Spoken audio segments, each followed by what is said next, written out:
Assalamualaikum Bu Anis. Waalaikumsalam Pak Yusuf. Bagaimana kabarnya Bu hari ini? Alhamdulillah baik Pak. Bapak sendiri bagaimana kabarnya? Alhamdulillah baik. Jadi hari ini kita akan melakukan kegiatan transportasi Bu. Maka saya sampaikan terlebih dahulu mengenai tujuan supervisi ini, yaitu untuk mengembangkan diri kita sebagai seorang pendidik. Nah, kira-kira kelas mana yang akan Ibu isi untuk kegiatan supervisi nanti Bu? Kelas 11 Pak, sesuai kelas yang saya ampu. Oke, kapan kita akan melakukannya Bu? Hari Kamis Pak, tanggal 25 Juli 2024. Oke, sepakat ya Bu, kita laksanakan kegiatan tersebut tanggal 25 Juli 2024. Insya Allah Pak. Oke, baik Bu, lalu tujuan apa yang ingin Ibu capai dalam kegiatan supervisor nanti? Tujuan saya ingin murid saya dapat secara aktif berdiskusi dengan kelompok dan mampu mempresentasikan hasil diskusi kepada kelompok lain dengan percaya diri dan mampu menanggapi kelompok lain dengan baik Pak. Jadi bagaimana yang nanti akan saya amati Bu? Nah, pada bagian keaktifan siswa pada saat berdiskusi Pak, di mana siswa mampu berdiskusi, mempresentasikan hasil diskusi, dan menanggapi kelompok lain setelah berdiskusi Pak. Karena selama ini siswa saya saat berdiskusi kelompok hanya beberapa siswa saja yang mau berperan aktif dalam berdiskusi maupun menanggapi kelompok lain. Nanti Ibu akan menggunakan strategi apa agar murid Ibu nanti mampu berperan aktif dalam berdiskusi dan mampu menyampaikan tanggapan dan pendapatnya kepada kelompok lain? Rencana saya akan menggunakan strategi yang membangun kemitraan terhadap murid saya. Saya beri nama strategi salah bukan masalah, di mana dari pengamatan saya selama ini sebenarnya murid mempunyai pendapat namun tidak mau mengungkapkannya disebabkan karena murid tersebut takut salah. Sehingga dengan strategi salah bukan masalah ini saya harap siswa mampu berperan aktif dalam berdiskusi dan mengungkapkan pendapatnya. Nah, harapannya setelah kegiatan pra-observasi ini kira-kira apa Bu? Harapannya Pak, setelah murid-murid mendapatkan instruksi, mereka bisa aktif dalam pembelajaran. Khususnya ketika berdiskusi, mereka mampu berperan aktif, berani menyampaikan pendapat dengan baik Pak. Baik Bu, saya kira sudah cukup kegiatan pra-observasinya. Semoga nanti supervisinya berjalan lancar dan sesuai harapan yang diinginkan. Amin. Terima kasih banyak atas waktu dan bimbingannya Pak Yusuf. Sama-sama Bu Anis.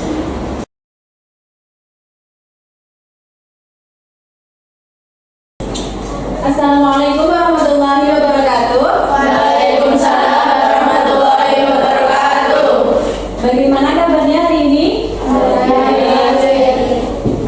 Sehat semua ya? Apakah hari ini masuk semua? Dua saya. Semua ya, alhamdulillah ya. Hari ini kita akan belajar tentang perubahan energi ya, materi IPA ya. Nah, untuk materi sebelumnya ada yang tahu apa itu perubahan energi? Atau energi itu apa? Kemarin itu? Kalau perubahan energi contohnya ada yang tahu? Bagaimana? Nah ini ketika kita menunjukkan listrik ini ya, terjadi perubahan apa? Energi listrik menjadi energi cahaya. Ya betul ya. Lalu kalian tadi pagi apakah sudah sarapan? Belum ya? Belum. Walaupun belum sarapan kita harus tetap semangat kalau gitu ya. Apa ada yang sudah sarapan? Belum? Nah, nanti kalau istirahat segera sarapan ya. Kalau kita makan itu berarti terjadi perubahan apa?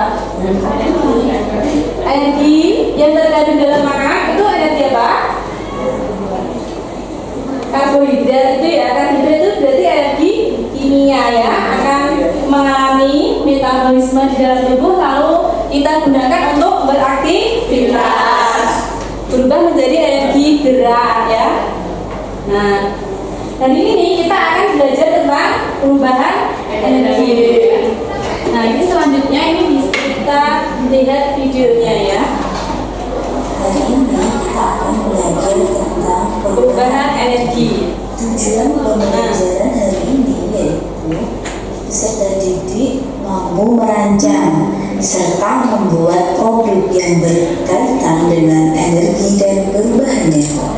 Nah, pada hari ini tujuan pembelajarannya yaitu merancang serta membuat produk yang berkaitan dengan energi dan perubahannya. Nah, kita kan sebelumnya kita sudah memahami apa itu energi dan perubahan energi.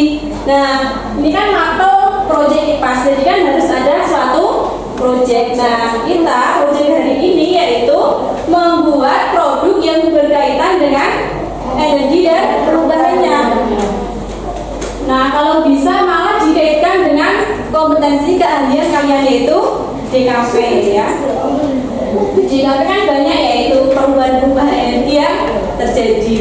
Nah, di sini nanti kita akan belajar untuk membuat suatu produk ya yang berkaitan dengan energi dan perubahannya. Nah, Pada pertemuan sebelumnya kita telah contoh-contoh perubahan energi ya macam-macam bisa perubahan energi. disaksikan dan Sebagai didengarkan. contohnya pada rekaman tersebut yaitu perubahan energi listrik pada motor listrik.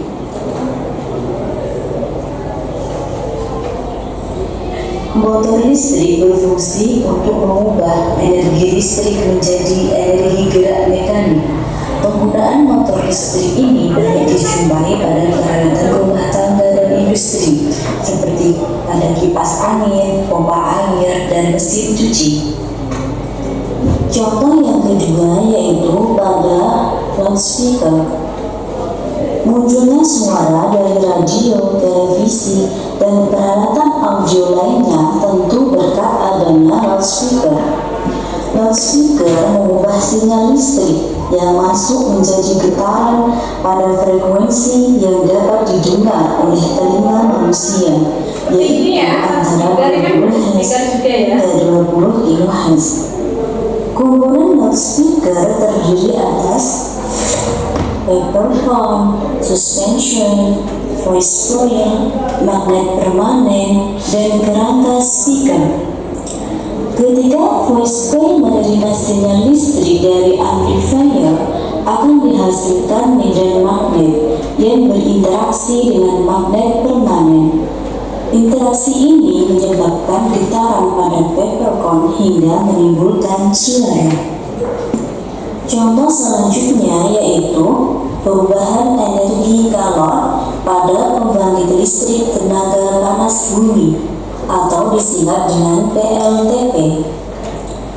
PLTP merupakan mesin pembangkit listrik yang berprinsip pada pemanfaatan energi kalor menjadi energi mekanik untuk menggerakkan turbin generator. Panas bumi dibuat melalui pembuatan sumur-sumur dengan kedalaman mencapai titik panas bumi. Panas yang didapatkan tersebut kemudian dialirkan ke lokasi turbin untuk menggerakkan generator.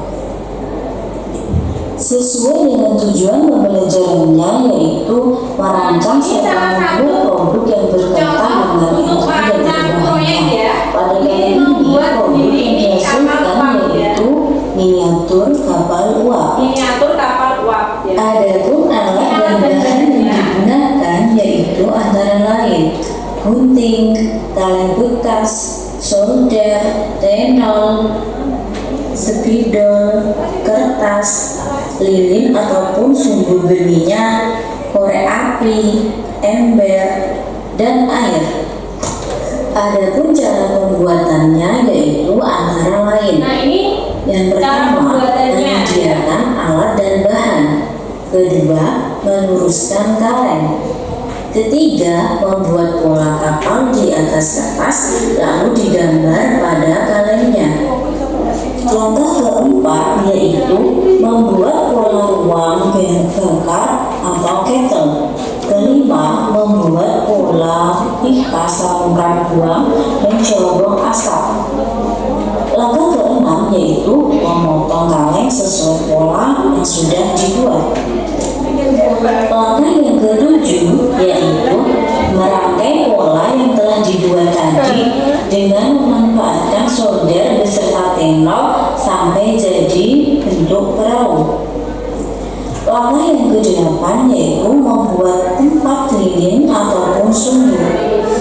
Langkah yang kesembilan yaitu menempelkan lilin atau sumbu pada tempatnya. Dan yang terakhir, kapal uap siap untuk dijalankan. Adapun cara penggunaannya yaitu antara lain.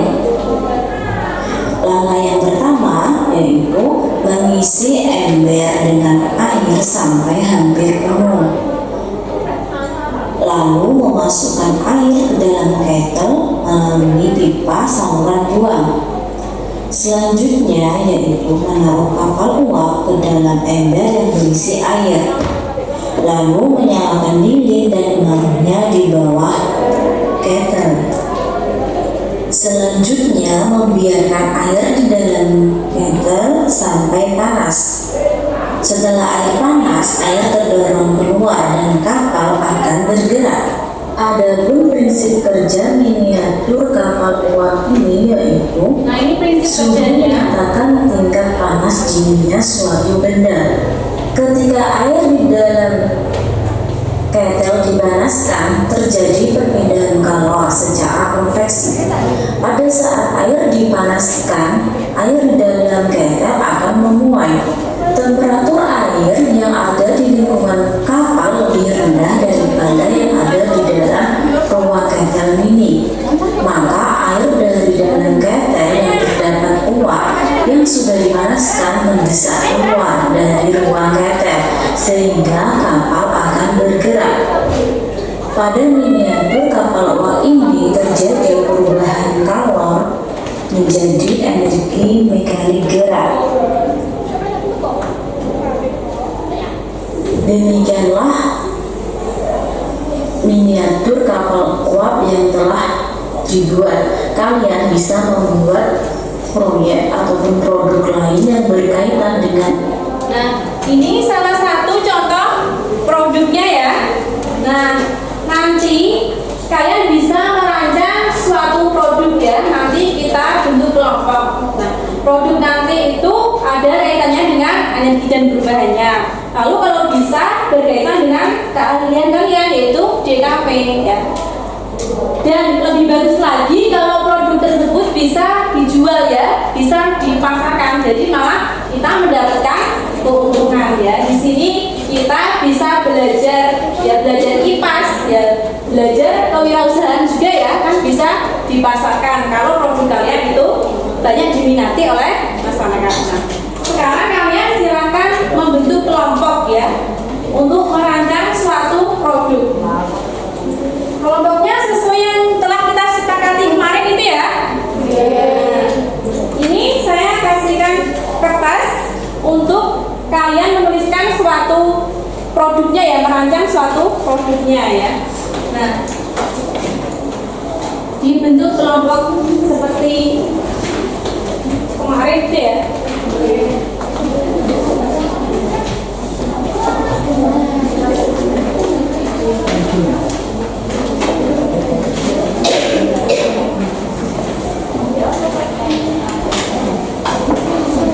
Kalian bisa mencari referensi dari manapun ya. Bisa membuat misalkan kincir air atau apa, atau membuat kipas angin sederhana. Nah, atau apa saja pokoknya yang berkaitan dengan energi dan perubahannya. Nanti kalau sudah kalian presentasikan ya itu rancangan kalian. Kalau sudah bagus berarti minggu depannya kita membawa alat-alatnya tersebut dan kita membuat suatu produk. Nah seperti itu. Nah sekarang silakan kalian diskusi dengan kelompoknya.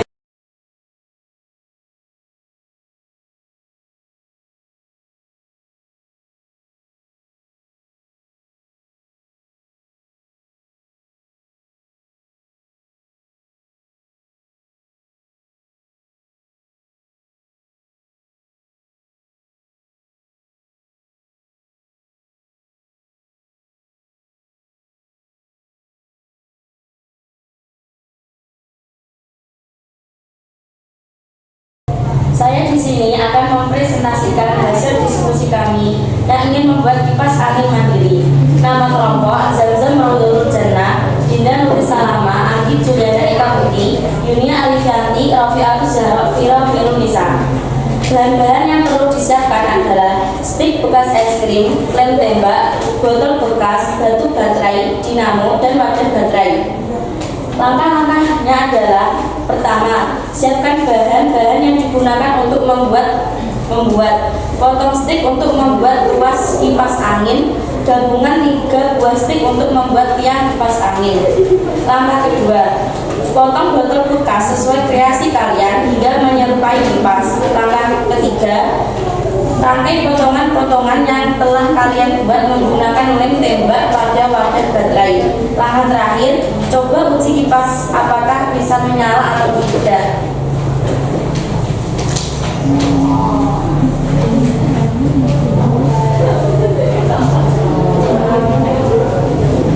Sudah tahu semua ini ya?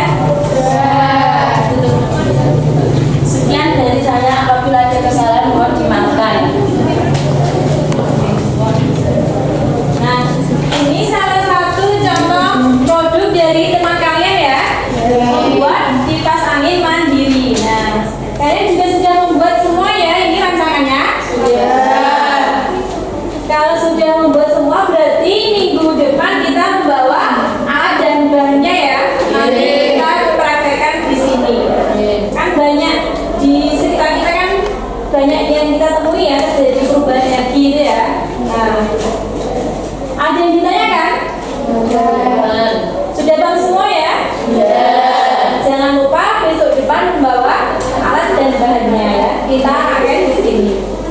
Nanti ketika merangkainya itu dibuat video gitu ya. Nanti biar diabadikan ya, bisa diupload di YouTube ya kan? Kalian sudah punya YouTube semua? Sudah ya. Nanti bisa diupload. Nah, ada yang ditanyakan? Tidak ada ya. Nah, marilah kita tutup dengan berdoa bersama ya. Kita tutup dengan baca hamdalah ya. Alhamdulillah. Sudah. Wassalamualaikum warahmatullahi wabarakatuh. Waalaikumsalam warahmatullahi wabarakatuh. Oke, pagi Bu Anis. Pagi Pak Yusuf. Bagaimana perasaannya setelah ini Bu, pembelajaran yang kemarin pas observasi? Alhamdulillah, saya kabarnya sehat Pak. Perasaan saya lega, bahagia dan puas Pak karena prosesnya berjalan dengan baik dan lancar. Kira-kira ini ada kesulitan ya untuk pembelajaran yang kemarin? Pembelajaran kemarinnya alhamdulillah sesuai dengan apa yang direncanakan Pak. Kira-kira hal apa yang merasa dengan itu puas pelajaran yang kemarin? Itu Pak yang saya merasa puas itu sebagian besar murid itu sudah menunjukkan proses yang signifikan sesuai tujuan yang ingin dicapai, yaitu mampu berpartisipasi aktif dalam kegiatan diskusi kelompok dan menunjukkan kepercayaan dirinya dalam menanggapi presentasi dari kelompok lain Pak. Lalu yang membuat saya merasa tidak puas itu ada beberapa murid yang belum mampu menunjukkan keaktifan dalam berdiskusi kelompok.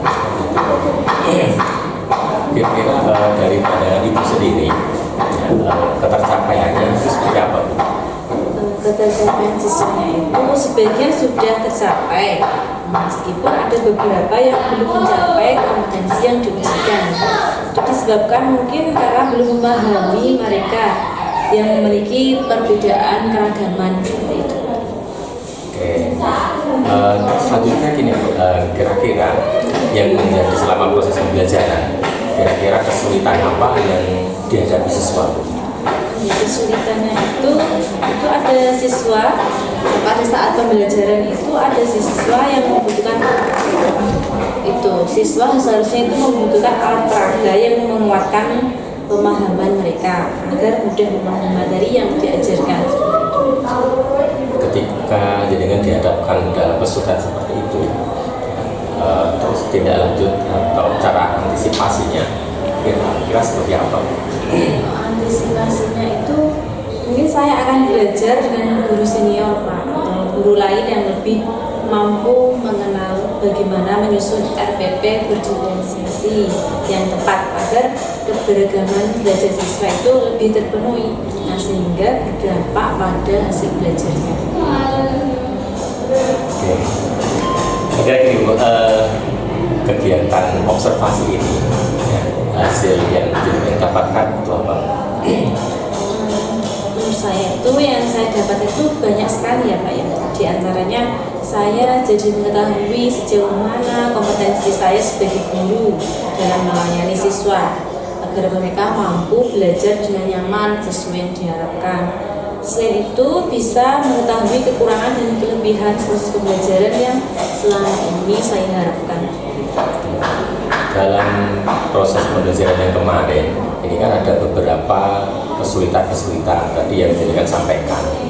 Kira-kira nanti untuk kedepannya yang jenengan mau lakukan itu seperti apa? Kedepannya itu mungkin saya akan lebih mempersiapkan diri lagi Pak dan belajar lagi tentang bagaimana membuat RPP, khususnya RPP yang mampu memenuhi kebutuhan belajar siswa atau yang disebut dengan RPP berdiferensiasi Pak.